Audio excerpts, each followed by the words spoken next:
Hello students, this is Bhagya sir. Let's go for poem 10 from your English text, The First Flight. The name of the poem is The Tale of Custard the Dragon and the poet is Ogden Nash. First of all, let's know what is this poem about. The poet has written a poem about a little girl Belinda who owns many pets.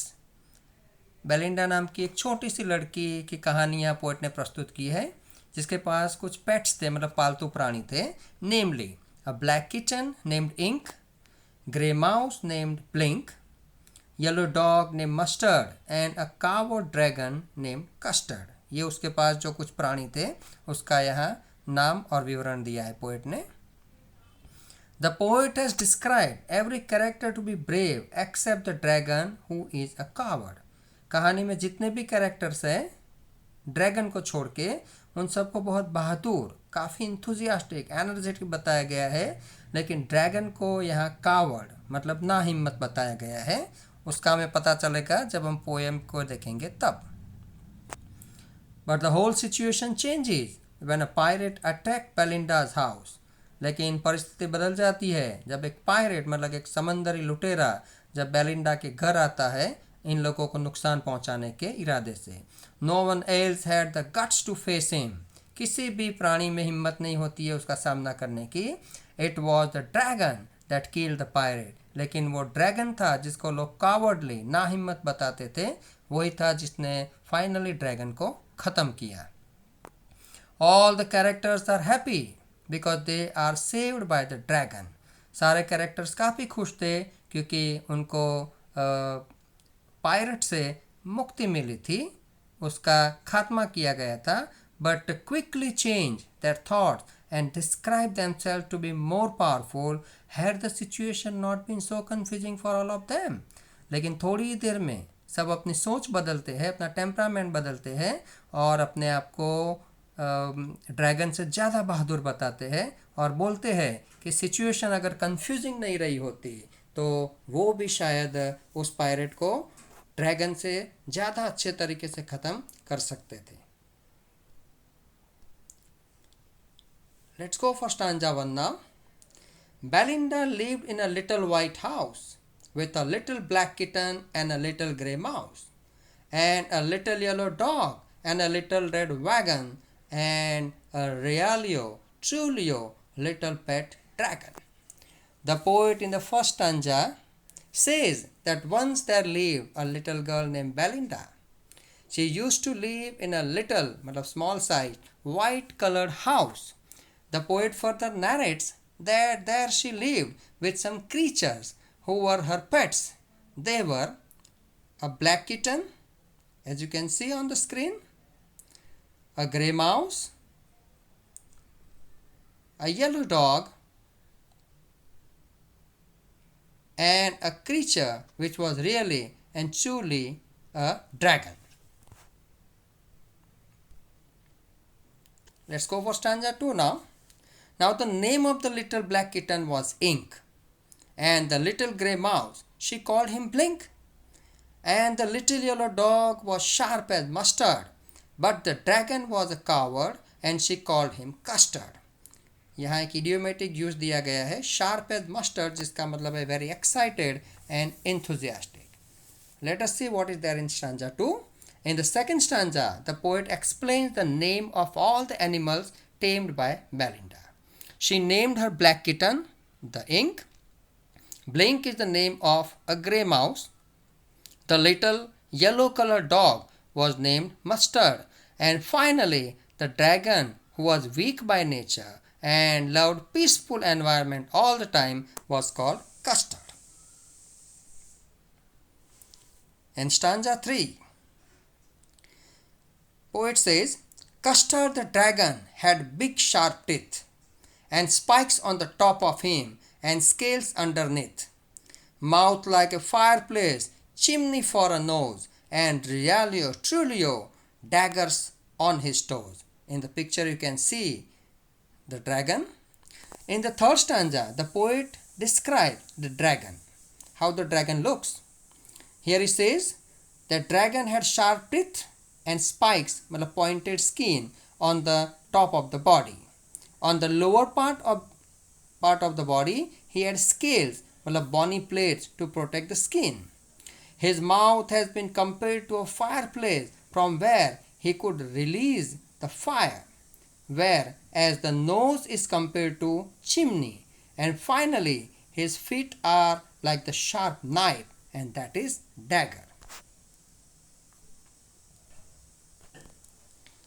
Stanza 4. Belinda was as brave as a barrel full of bears, and Ink and Blink chased Lion down the stairs. Mustard was as brave as a tiger in a rage, but Custard cried for a nice, safe cage. One more idiomatic use, as brave as a barrel full of bears का मतलब है a person without any fear or anxiety, ऐसा व्यक्ति जिसको किसी चीज का डर ना हो. In the fourth stanza, the poet tells us about the inner strength and bravery of each character. Let us know what he says. He starts with Belinda, saying that she was as brave as a group of bears.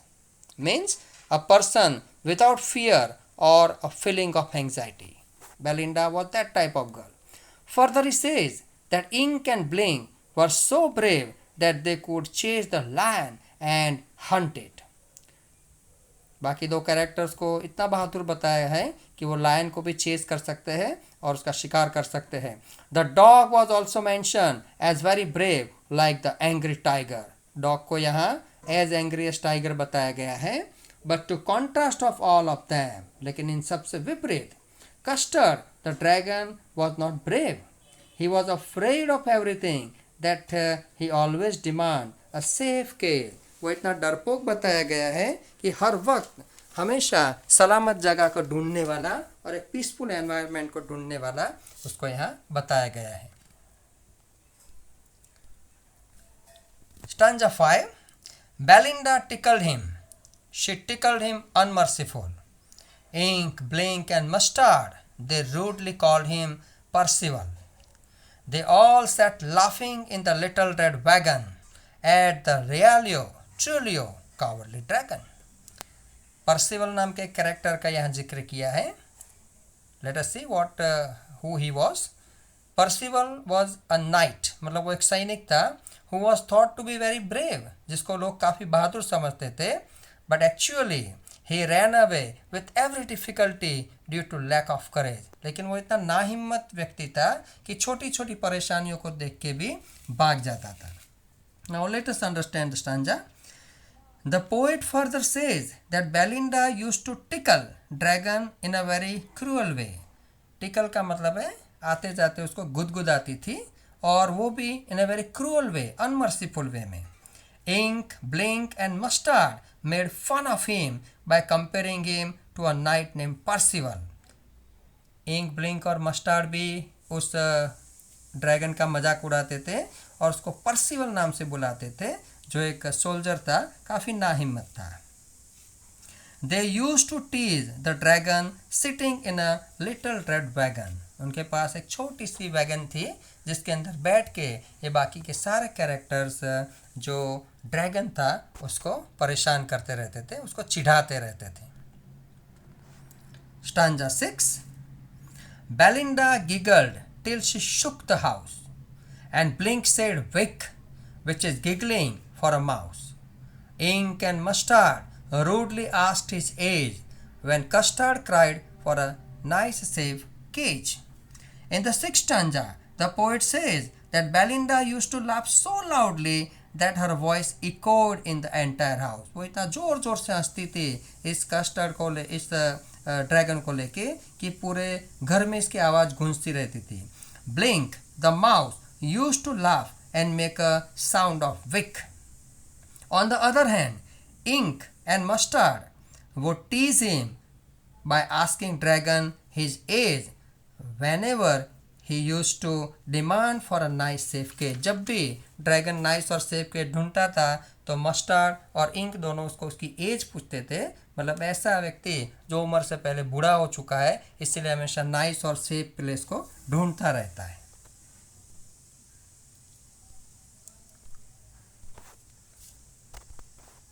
Stanza 7.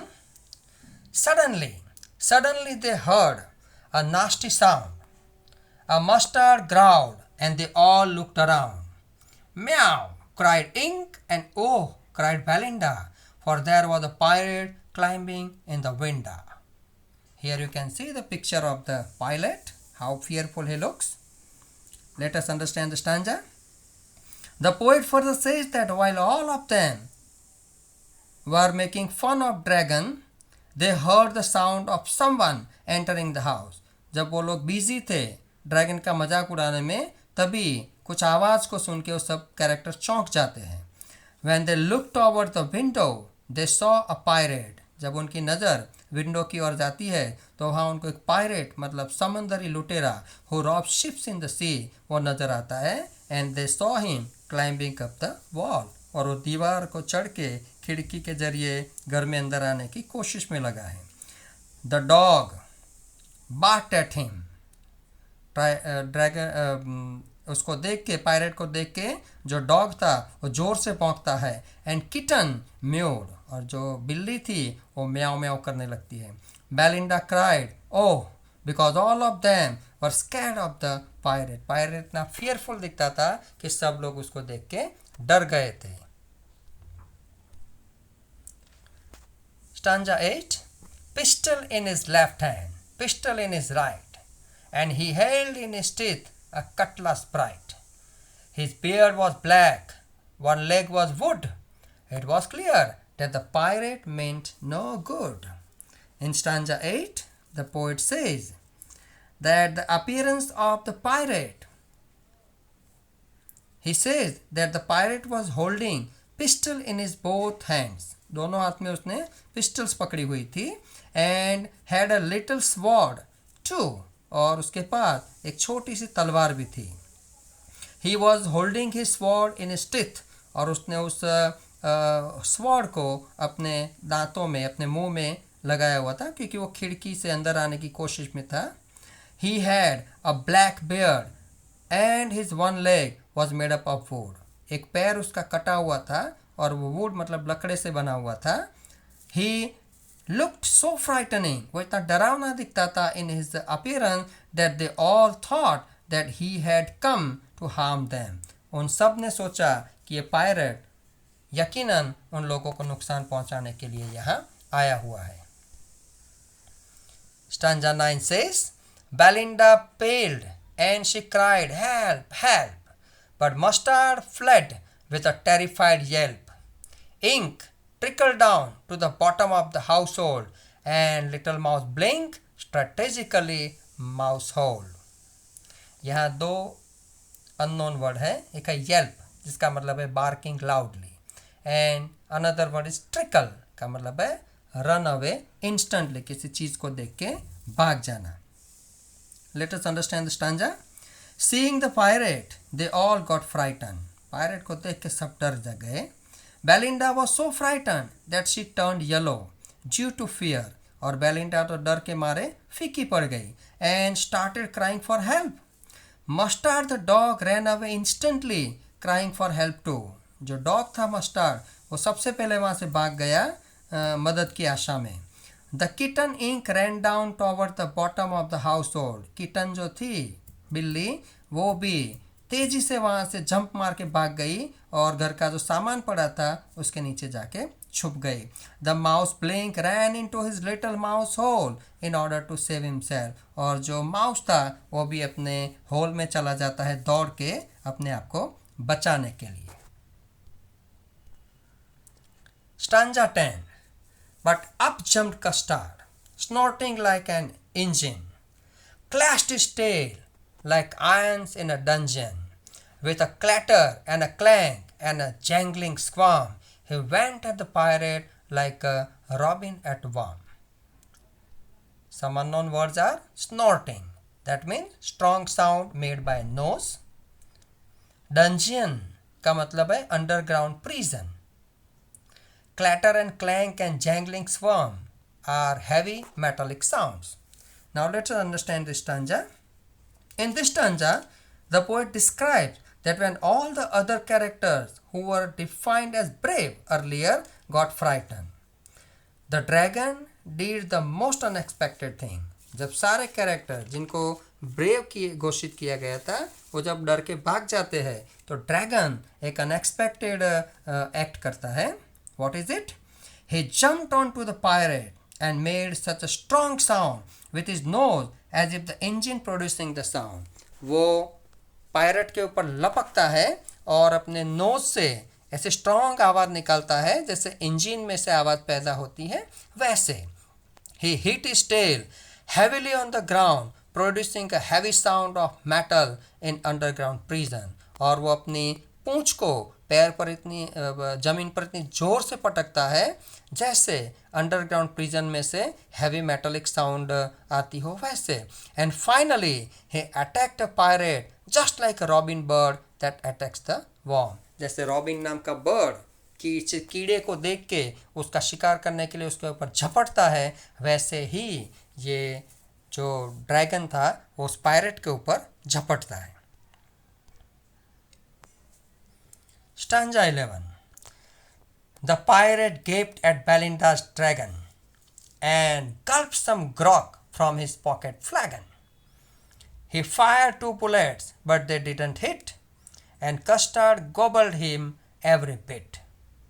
The new words are to gape at का मतलब है to look at something with wide open mouth. किसी चीज़ के सामने आश्चर्यचकित होके देखते रहना. Grog is a alcoholic drink. फ्लैगन means container जिसके अंदर वो अल्कोहलिक ड्रिंक था. एंड गोबल्ड का मतलब है टू च्यू एंड स्वेलो, चबाना और निगल जाना. Now let us understand this stanza.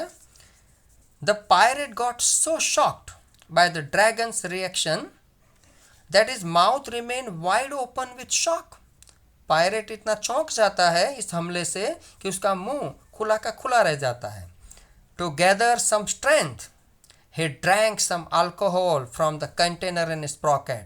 उसके पॉकेट में से वो एक कंटेनर निकालता है और उस शॉक का सामना करने के लिए वो उस पॉकेट में से कंटेनर निकाल के वो अल्कोहलिक ड्रिंक पीता है. With some courage he fired 2 bullets on the dragon but missed it. काफ़ी हिम्मत इकट्ठी करके वो ड्रैगन के ऊपर 2 गोलियां चलाता है अपने पिस्टल में से, लेकिन दोनों गोलियां मिस कर जाती है. Finally Custard the dragon ate every bit of this fearful pirate. और अल्टीमेटली नतीजा ये आता है कि कस्टर्ड द ड्रैगन जिसको कावर्डली बोला जाता था वो इस पायरेट को पूरा का पूरा चबा के निगल जाता है. Stanza 12. Belinda embraced him, Mustard licked him, no one mourned for his pirate victim. Ink and Blink in glee did gyrate around the dragon that ate the pirate. नए वर्ड्स है. मोन का मतलब है शोइंग सैडनेस, शोक जताना. Glee का मतलब है हैप्पीनेस एंड जायरेट का मतलब है रनिंग अराउंड विथ हैप्पीनेस, किसी चीज़ के इर्द गिर्द काफ़ी खुश होकर घूमते रहना. Now let's us understand this stanza. When the pirate was dead, Belinda hugged the dragon. जब पायरेट मर जाता है, उसका नामो निशान मिट जाता है, तो बेलिंडा ड्रैगन को हग मतलब गले लगा लेती है. And Mustard the dog started licking him. Mustard dog भी बाहर आ जाता है और ड्रैगन को लिक करने लगता है, चाटने लगता है प्यार से. No one was sad for the death of pirate. Pirate मारा गया है, उसका किसी को भी शोक नहीं था, किसी को भी दुख नहीं था. Both Ink and Blink were running around the dragon in happiness. और Ink और Blink और दोनों मिल के खुशी के मारे ड्रैगन के इर्द गिर्द नाचने लगते हैं, कूदने लगते हैं. All the creatures including Belinda started showing their amicable मतलब प्यार से भरा attitude towards the dragon as he saved them. क्योंकि ड्रैगन ने इन सबको बचाया था एक फियरफुल पायरेट से, इसलिए सब खुश होके अपना प्यार ड्रैगन के प्रति जताने लगते हैं. Stanza 13 says, But presently up spoke little dog Mustard. I would have been twice as brave if I hadn't been flustered. And up spoke Ink and up spoke Blink. We would have been 3 times as brave, we think. And Custard said, I quite agree that everybody is braver than me. Here, flustered का मतलब है confused. Now let us understand this stanza number 13. The poet in the stanza says that after thanking and showing their love towards the dragon, they suddenly changed their mind. शुरुआत में तो सब खुश हो गए, ड्रैगन को के प्रति प्यार जताने लगे, लेकिन अचानक उन्होंने अपनी सोच को बदला. At once the dog said, फटाक से डॉग बोला, that it was just because of some confusion that he wasn't able to do anything. वो तो थोड़ा कन्फ्यूजन पैदा हो गया था इस पायरेट को लेके, इसीलिए मैं कुछ कर नहीं पाया. Otherwise he would have been twice as brave as Custard, वरना वो तो इस कस्टर्ड से दुगना बहादुर है. वो उस पायरेट को आराम से कस्टर्ड से भी ज़्यादा अच्छी तरह से उसका सामना कर सकता था. Both Ink and Blink also said that they would have been 3 times braver than Custard. और इंक और ब्लिंक भी बताते हैं कि वो भी इस ड्रैगन से 3 गुना ज़्यादा पावरफुल है, स्किलफुल है. वो भी उस पायरेट का सामना अच्छी तरह से कर सकते थे अगर वो भी कंफ्यूज नहीं हो गए होते तो. ड्रैगन का रिएक्शन क्या था? To this the dragon said that he fully agreed to this. Dragon बोलता है कि मैं आप सबके साथ एग्री हूँ, that all of you were more powerful and braver than me. आप सब लोग मेरे से ज़्यादा पावरफुल हो, मेरे से ज़्यादा बहादुर हो, इसके साथ मैं एग्री करता हूँ.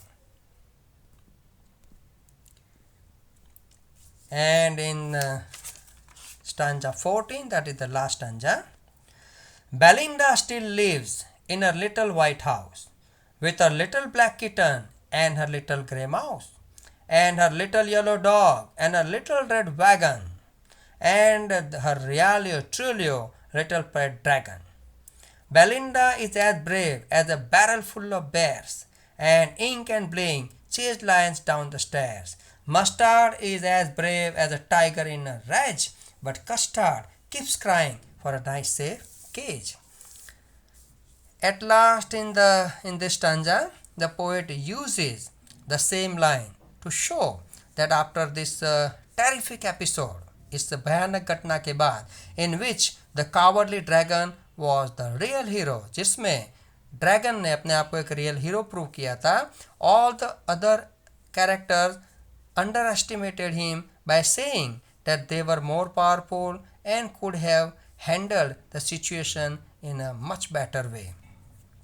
The life started again in the same manner. फिर से जिंदगी उसी तरह से गुजरनी शुरू होती है. Belinda still lives in the little white house with Ink, Blink, Mustard and Custard, and all of them are very brave, whereas the dragon is still a coward who always wants to stay safe in his cage. I hope, students, you have understood the poem. Thanks for watching.